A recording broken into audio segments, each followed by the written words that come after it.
Hello everyone. তো দেখো, আজকে আমি আবারও একটা মাটির থালার কলকা রেডি করছি। তো আগের দিনের মতন আমি সাদা কালারের বেস করে তার উপরে এই লাল কালারটা করে ওই সাইডের বর্ডারগুলোকে ডিজাইন করে রেখেছিলাম। আর আমি ভিডিওটা একটু কেটে কেটে করছি, পুরো ভিডিওটা তোমাদের সঙ্গে শেয়ার করতে পারলাম না। আর এটা ছিল একটা অর্ডারের থালা। তো সবাই দেখো যে কেমন হয়েছে, ফাইনাল লুকটা দেখো।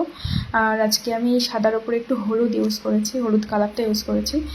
হলুদ কালারটা দেখতে ভালো লাগছে, আর এইটা যাতে কালারটা না উঠে যায় সেই জন্য আমি এটা ইউজ করছি।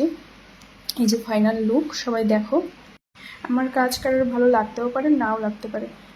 আমি আমার নতুন জার্নিটা শুরু করছি, সবাই একটু পাশে থেকো, লাইক কমেন্ট শেয়ার করে দিও। চলো টাটা, বাই বাই।